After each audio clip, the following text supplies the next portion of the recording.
Lorsqu'on entend parler d'extinction, on imagine spontanément une disparition. Une bougie s'éteint, un moteur s'arrête, une vie prend fin, par exemple. Et c'est pourquoi beaucoup interprètent cette notion de nirvana comme une sorte de néant. Et pourtant, cette interprétation est trompeuse.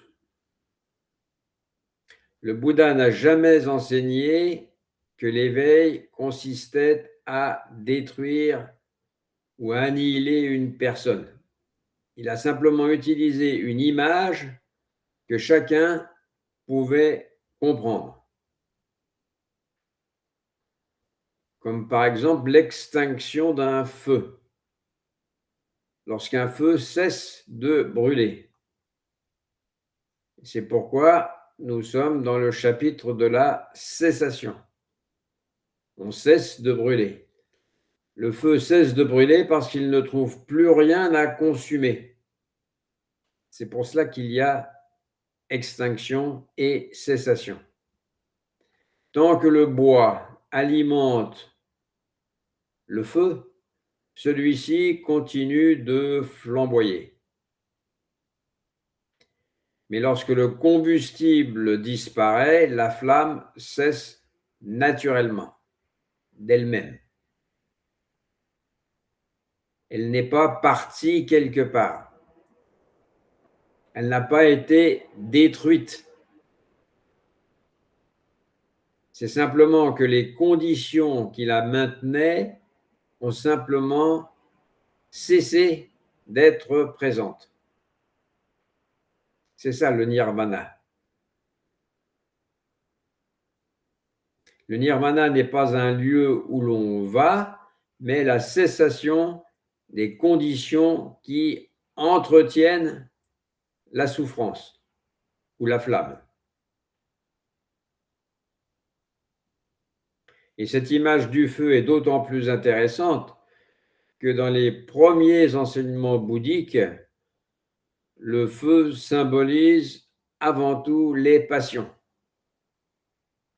Le Bouddha déclare dans un de ses sermons, en l'occurrence le sermon du feu, que les yeux brûlent, les oreilles brûlent, les pensées brûlent. Et elles brûlent de quoi? Du feu de l'avidité, du feu de la haine et du feu de l'ignorance. Autrement dit, ce n'est pas le monde qui est en feu, c'est notre rapport au monde, notre perception du monde qui est en feu, la manière dont on s'y attache.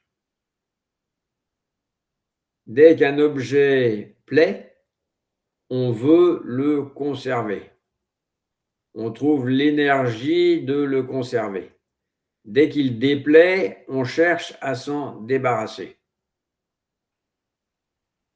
Et entre les deux apparaît la confusion qui consiste à croire qu'il existe un moi séparé chargé de tout contrôler.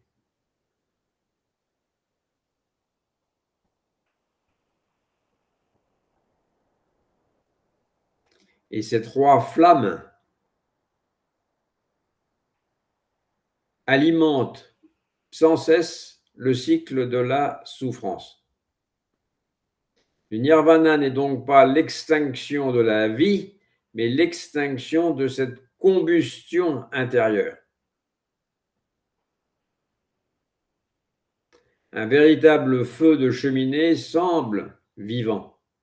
Les flammes dansent, changent constamment de forme, montent, disparaissent, renaissent. Pourtant, aucune flamme n'est identique à la précédente. Ce que l'on appelle le feu n'est qu'un processus. Il n'existe pas comme une chose indépendante. Il dépend du bois, de l'oxygène, de la chaleur, de la gravité, en fait de tout, de multiples conditions. Et si l'une d'elles disparaît, le feu disparaît également. On retrouve ici l'un des enseignements essentiels du bouddhisme, que rien n'existe par lui-même. Toute chose apparaît grâce à un réseau infini de causes et de conditions. Le feu constitue une magnifique métaphore de notre existence. On croit être une personne solide, permanente, indépendante, autonome, alors qu'en réalité, on est un immense processus d'interdépendance. Ce que l'on appelle moi a la solidité d'une flamme.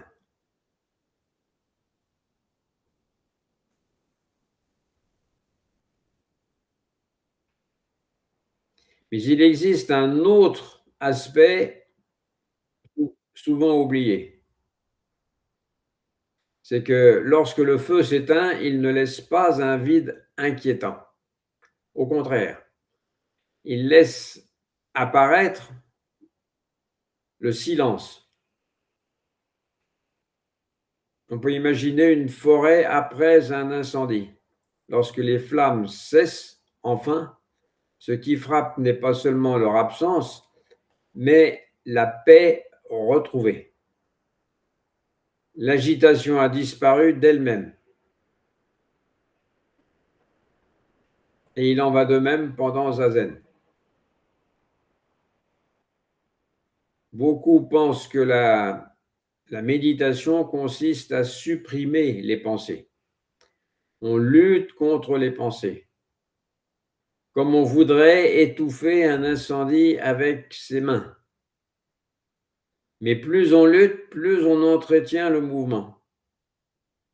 Alors le zen adopte une attitude exactement inverse. On ne cherche pas à éteindre les pensées, on cesse simplement de les alimenter. On ne cherche pas à éteindre les pensées, on cesse simplement de les alimenter.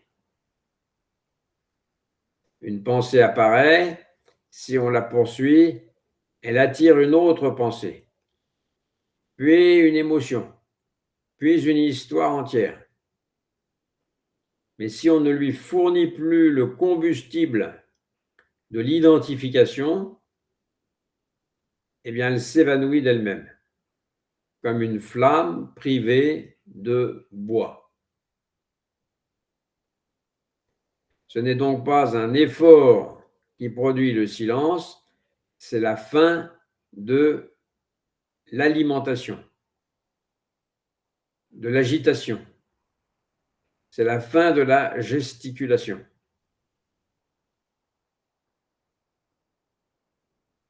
Lorsque les disciples demandaient au Bouddha ce qu'il advient d'un être éveillé après la mort, il refusait de répondre.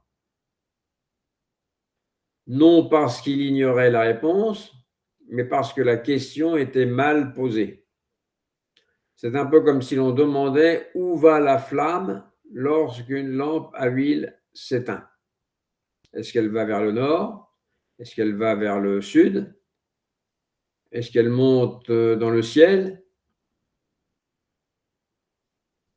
Et la question qu'on posait au Bouddha supposait ou faisait supposer que la flamme était une chose indépendante pouvant se déplacer d'un endroit à un autre. En réalité, la flamme n'est jamais un objet. On a vu que c'était un processus. Elle est un phénomène conditionné. Lorsque les conditions cessent, le phénomène cesse. Et le Bouddha ne voulait pas rentrer dans des spéculations métaphysiques. Parce qu'elles entretiennent, ces spéculations, elles entretiennent l'idée qu'il existerait un quelqu'un qui atteindrait le nirvana comme on atteint une destination.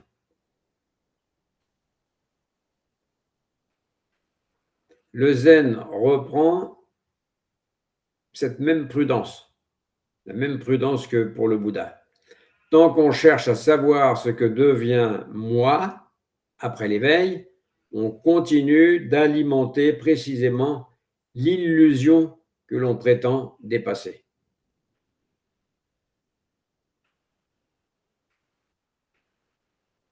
C'est le côté délétère de tous ces questionnements philosophiques.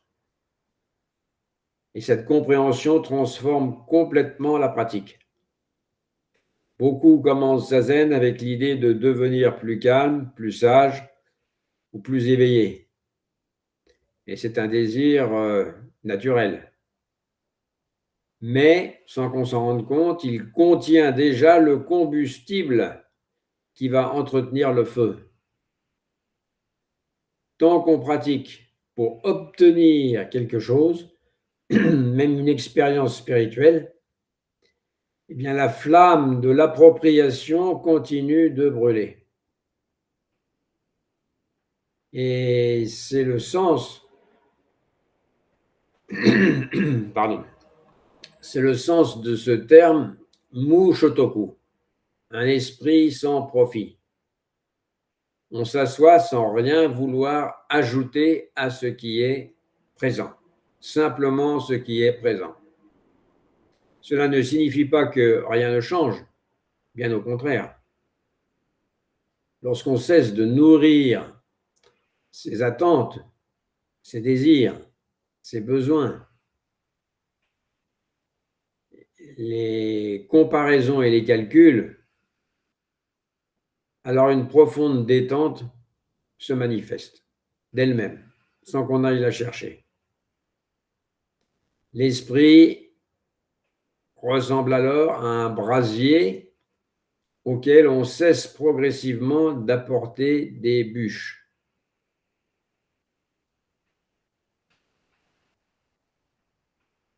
Les dernières flammes dansent encore quelque temps, quelques braises continuent de rougeoyer, mais le processus est déjà inversé.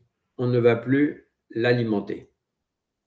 Ce n'est pas une victoire de la volonté, c'est là un point important qui caractérise le zen, ce n'est pas une victoire de la volonté, c'est l'effet naturel de l'absence d'alimentation en combustible.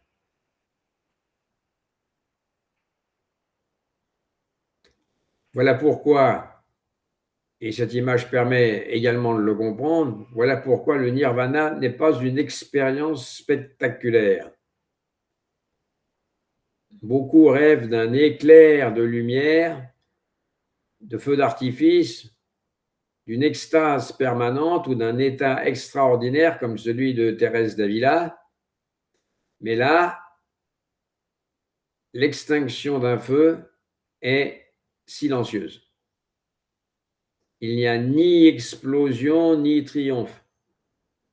La dernière flamme vacille, puis cesse simplement de brûler. Tout est normal. Le calme qui suit paraît ordinaire. Il est ordinaire.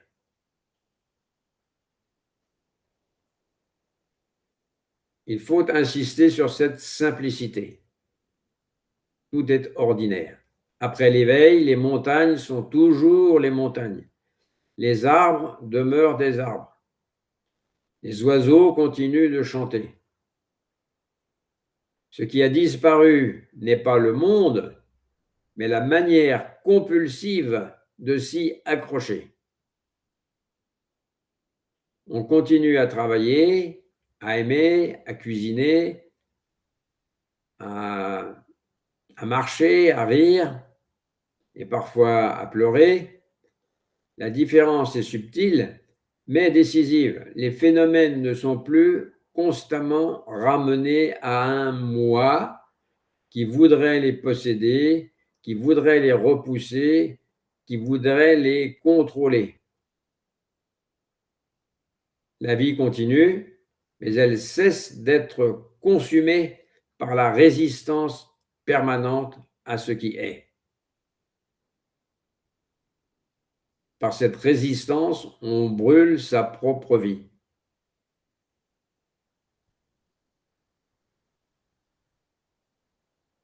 On crame sa propre vie, pourrait-on dire. Et on comprend alors pourquoi le Bouddha choisit cette image si simple du feu qui s'éteint. Quand le feu s'éteint, on peut commencer à vivre.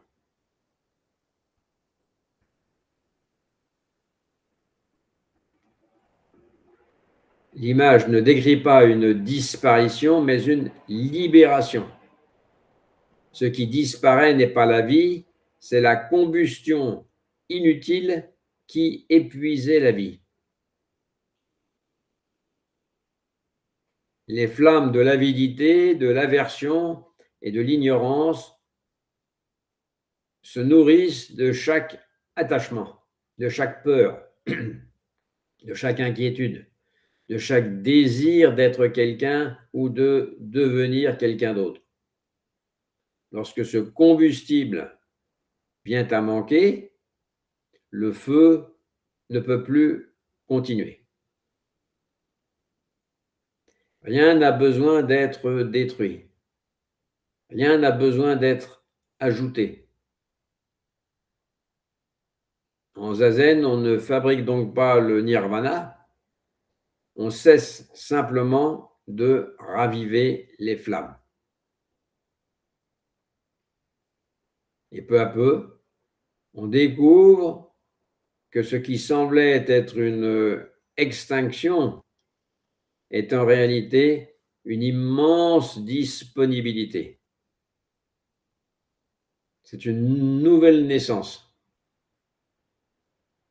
Le silence qui demeure n'est pas celui d'un monde vide, mais celui d'un esprit qui ne brûle plus. C'est là le véritable sens de l'éveil, de cette nouvelle naissance. Non pas devenir une sorte de lumière plus éclatante,